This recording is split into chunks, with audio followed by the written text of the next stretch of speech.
নমস্কার বন্ধুরা, যাত্রা ট্রাভেল ব্লগসের নতুন একটি পর্বে আপনাদের সবাইকে স্বাগত। রাজস্থানের আগের পর্বগুলিতে আপনাদের সামনে তুলে ধরেছি আজমের, জয়পুর ও সোনার কেল্লা ঘোরার কাহিনী। আর আজ আমরা সকালবেলা জয়সলমীর থেকে 122 কিলোমিটার দূরে তানুট মাতা মন্দির ও লঙ্গেওয়ালা বর্ডার দেখে চলেছি স্যাম ডিউন্সে ডেজার্ট সাফারি ও ক্যাম্প স্টে করতে। আমাদের কিন্তু স্যাম ডিউন্সে গিয়ে একটা স্ক্যামের সম্মুখীন হতে হয়েছে। এটা কি বলছি ভিডিওর পরবর্তী অংশে। আমাদের ভিডিও যদি আপনাদের ভালো লাগে তবে অবশ্যই চ্যানেলটি সাবস্ক্রাইব করে দিন। ডেজার্টে আমাদের আগের থেকে বুক করা ক্যাম্পে পৌঁছতে পৌঁছতে বিকেল হয়ে গেল, আর সূর্যও তখন পশ্চিম আকাশে ঢলায়মান। তাই আমরা আর দেরি না করে লাগেজগুলো টেন্টে রেখে জিপে করে বেরিয়ে পড়লাম সাফারির উদ্দেশ্যে। এখন যেহেতু সময় নেই তাই টেন্টটি কেমন সেটি আপনাদের পরবর্তী অংশে দেখাচ্ছি। এখানে বলে রাখি, আমাদের জিপ সাফারি এবং ক্যামেল সাফারির কস্ট প্যাকেজেই অন্তর্ভুক্ত ছিল। সস্তায় এরকমভাবে ঘুরে দেখতে নিচে দেওয়া নাম্বারে যোগাযোগ করতে পারেন। আমাদের জিপ তখন সুবিস্তৃত মরুভূমির বুক চিরে উড়ে চলেছে। উল্টো দিক থেকে ধেয়ে আসছে তুমুল হাওয়া। সে এক স্বর্গীয় অনুভূতি। তবে যেহেতু জিপটি বালিয়াড়ির কখনো উপরে আবার কখনো নিচে দিয়ে প্রচণ্ড স্পিডে ওঠানামা করছে, তাই আমরা ক্যামেরা ধরার থেকে জিপকেই শক্ত করে ধরার শ্রেয় বলে মনে করলাম। মেয়েকে বসিয়ে দিয়েছি ড্রাইভার্স কেবিনে। বাচ্চা থাকলে এটাই নিরাপদ আশ্রয়। প্রায় 15-20 মিনিটের রোলার কোস্টার রাইডের শেষে আমাদের জিপ এসে থামলো থার্ড ডেজার্টের একদম মাঝখানে, উটের কাছে। এরপর আমাদের শুরু হলো মরুভূমিতে জাহাজ চড়া। উটে ওঠা বা নামা যতটাই ভয়ঙ্কর, এর হাঁটা কিন্তু ততটাই সুন্দর। দুলকি চালে আমরা ঘুরে নিলাম 15-16 মিনিট। তবে এখানে আমাদের সাথে যে স্ক্যাম হতে যাচ্ছিল তার আশঙ্কা আপনাদের আগেই বলেছিলাম। আমাদের উটচালক ভাই বলেছিলেন থর ডেজার্ট ছাড়াও গোবি ও ক্লাসিক ডেজার্ট ঘুরিয়ে দেখাবে।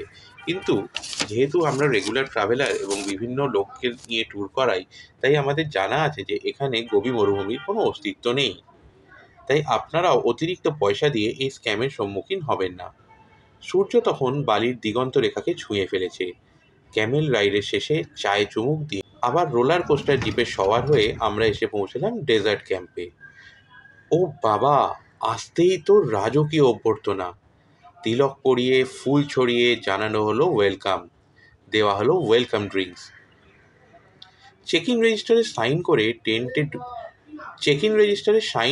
টেন্টে একটু ফ্রেশ হয়ে চলে এলাম কালচারাল জোনে। এখানে চা পকোড়া সহযোগে সন্ধেটা সুন্দর কাটলো রাজস্থানী নাচ, গান ও বিভিন্ন ভানুমতির খেলে। দেখে নিন তারই কিছু ঝলক।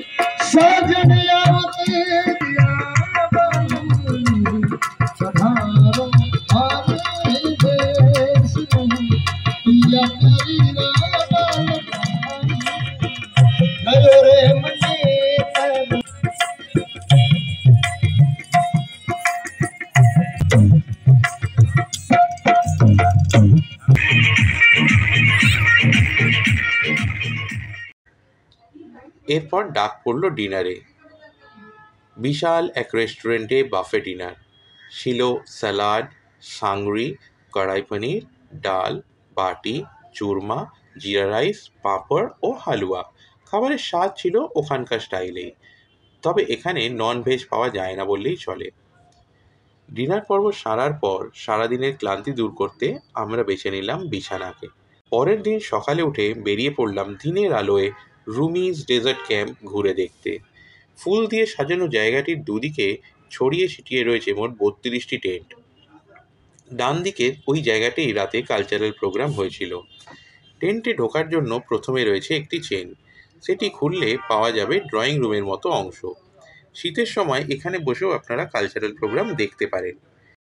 এর পরের চেনটি খুললে আমরা তো জাস্ট হাঁ। সুসজ্জিত টেন্টে 3 জন শোয়ার মতো বিছানা, কুলার, উডেন ফ্লোর, আয়না, sofa, table, ventilation window, intercom, side table, আর কি চাই।